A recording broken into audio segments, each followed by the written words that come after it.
But what is God doing? God is actually selecting us through the temptations which are given by the devil. When the devil tempts us and when we conquer the devil, we prove to God that we have an ardent desire. We have a zeal to God, the real zeal to become a member in His family. Therefore, God selects us in that type only, in this formula. He wants us to show how much zeal we have for Him.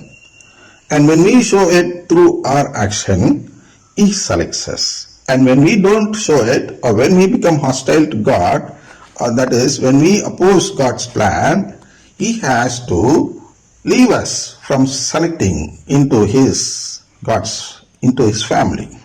So, here, this type of people. So how can God accept this type of people who are unfriendly with God into His family? He has to separate or segregate this type of people from His family, especially the hypocritic people who pretend to believe in the Eucharistic Lord, or those who have set their minds on the flesh. See, when you set your mind on the flesh, it means that you have not set your mind on the Eucharistic Lord, who belongs to the Spirit. He is the Spirit. We must set our mind on the Spirit. What does that mean? It does not mean the Spirit that is present in the charismatic renewal. It means the Spirit that is present inside the Eucharistic host. We have to set our mind on it, because this Eucharistic Lord is the only person who can redeem us, who can give us this filial right with God. That is, these hypocrites deceive the Eucharistic Lord. How do they deceive? They pretend to believe Him. They pretend. What is deception? It is pretending to believe here. Therefore, these people who deceive the Eucharistic Lord can only be separated by another deception. God has to separate them. How can He separate them? Because they pretend means what?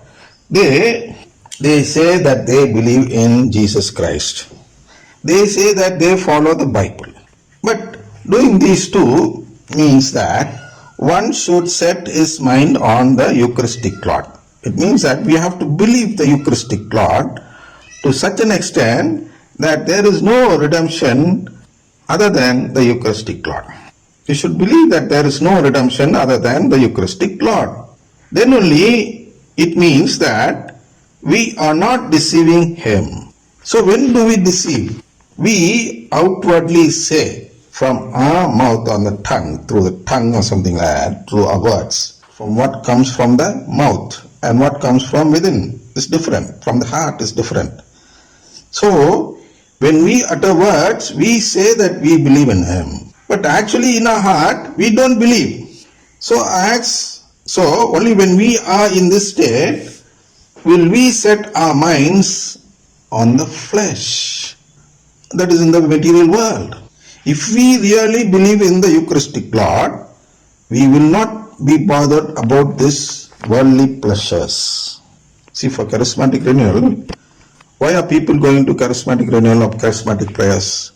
They want to get themselves relieved of the troubles or trials and temptations and all sorts of worries in this world.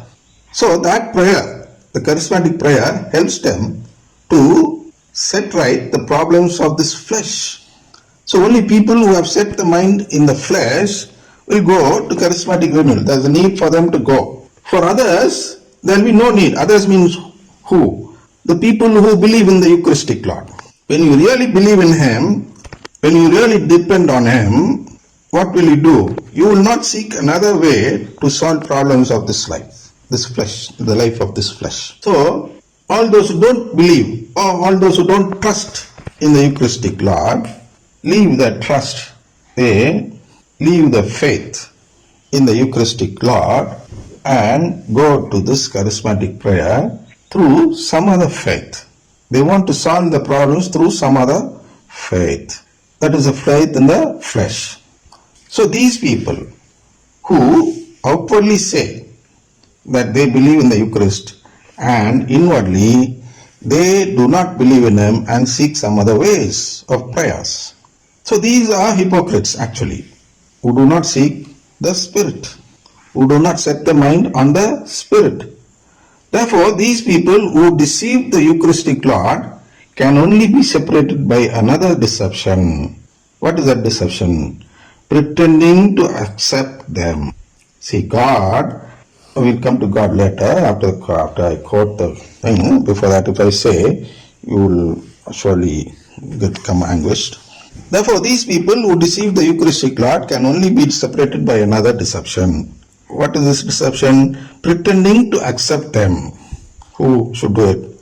So, if you go to 2 Thessalonians, 2nd chapter, verses 11 and 12, it says, so God himself plans a deception to deceive this type of deceivers in 2nd chapter.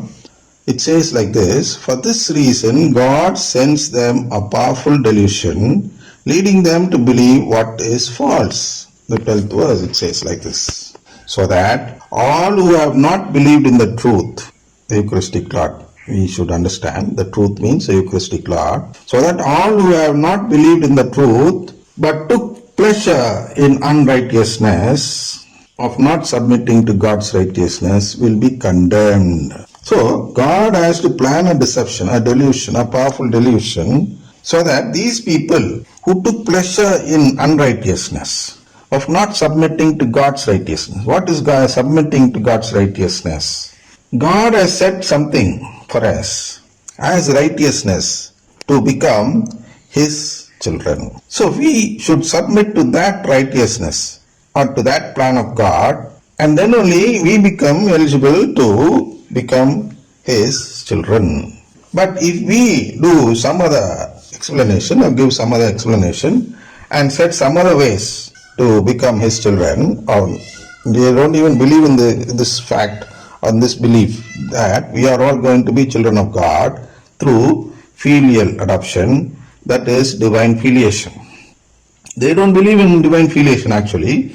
They seek a place called heaven.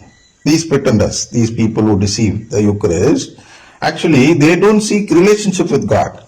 They seek a place, heaven, like paradise. They seek this paradise and not this relationship. So, these people who have not believed the truth, but have took pleasure in unrighteousness, will be condemned. That is seeking. What is unrighteousness here?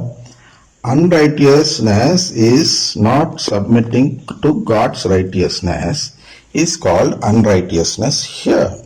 We should submit ourselves to God's righteousness whether we like it or not. For example, many do not want to believe that this host is God. They don't like that concept, especially those people who are not Catholics, those Christians who are not Catholics actually. They don't like this concept that Jesus is in the form of a host or a bread. So, they don't submit to this belief. This type of not believing in what God has planned is called, or is a state where we do not submit ourselves to God's righteousness. Therefore, if we do not submit ourselves to God's righteousness, then we become unrighteous. We take pleasure in unrighteous. So, it says like this, 12th verse, so that all who have not believed in the truth but took pleasure in unrighteousness will be condemned.